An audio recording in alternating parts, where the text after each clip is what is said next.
يا مساء الفل، ازيكم عاملين ايه؟ يا رب تكونوا بخير. معايا بابلي اول مره يطلع معايا. الخير عليكم. النهارده ماما قالت لي هتعمل كوكتيل، مش عارف بقى هعمله ازاي، بس ماما هتفكر الحاجات دي. بابلي اللي بيحب يشاركني في المطبخ كتير، بس هو عنده ايه اقتراح صغير كده. بيقول لي يا ماما جهزي لي كل حاجه واطلعي بره المطبخ. هل ينفع كده ولا ايه؟ انا بقول له يا بابلي لازم ابقى واقفه جنبك، عشان لما يكون في حاجه انت عايزها او حاجه ممكن تدلق عليك او حاجه، انا زياده اطمئنان جنبه. بس هو عايز هو اللي يعمل كل حاجه لوحده من غير ايه ما انا اكون واقفه معاه في المطبخ واقول لي اطلعي بره خالص، سيبي لي كل حاجه واطلعي بره خالص. هل ده ينفع ولا لا؟ وكمان عايزه اقول لكم كمان موضوع حلو. حتى لو ولاد خليهم يشاركوا ماما في البيت في اي حاجه يقدروا هم يعملوها او يساعدوكم فيها.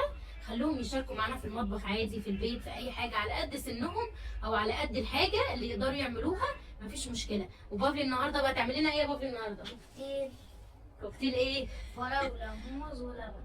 هيعمل لنا كده عصير فراوله باللبن والموز من ايدين بابلي، هو اللي عمله لنا النهارده. وتعالى نشوف بابلي هيبتدي بايه وهيعمل ايه. ورينا يا بابلي معانا ايه وهنبتدي ايه. بساعدك. الخلاط هنا هركب لك، انا اركب له الخلاط طبعا عشان الحاجات قلنا زي ما قلنا الحاجات اللي يقدروا يعملوها هنسيبهم، الحاجات اللي ايه كده هنساعدهم فيها. الخلاط هنحط طبق موز كده متقطع شرايح اهو.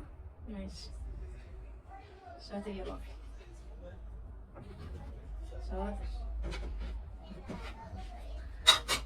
وهنحط بص مش لازم نستخدم الفراولة كلها، ممكن نحط كام قطعة كده. نحط كده نمسك كده.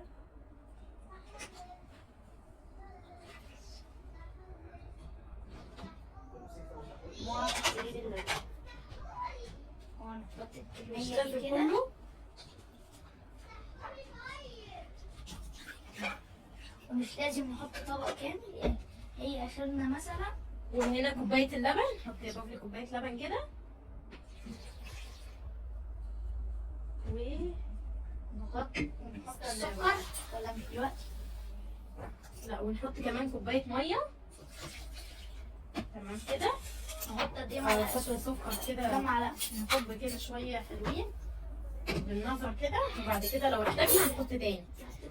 لا ما حطيتش كتير، استنى ازود كمان مية. احنا مش هنضيف كله لبن عشان ما يبقاش تقيل عشان الموز. يلا غطي كده اشتغل.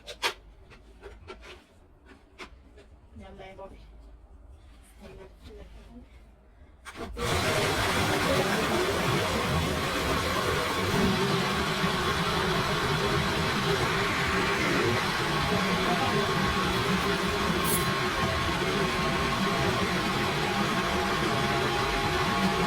هدوء. اه كده بالمعلقة. بافلي كده هيدوق ويقول لنا ايه عايز سكر ولا تمام. طب يلا اشرب تاني. سنة سكر، يعني حوالي ربع معلقة سكر بس. ربع معلقة. لا كتير قوي، لا كتير اوعى كتير. بصيت الغطا كويس.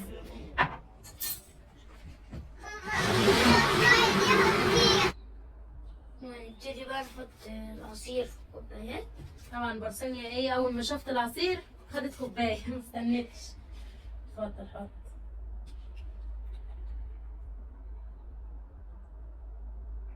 بس كمل على التاني.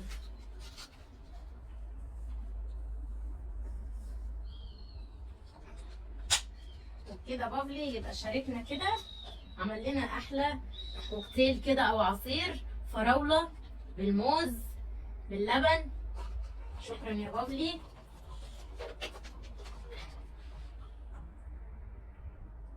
شاطر. يلا قدموا بقى.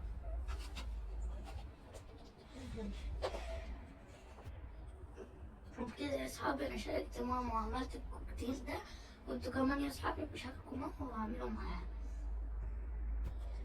وبكده يبقى بافلي عمل لنا احلى عصير فراوله كده بالموز وباللبن.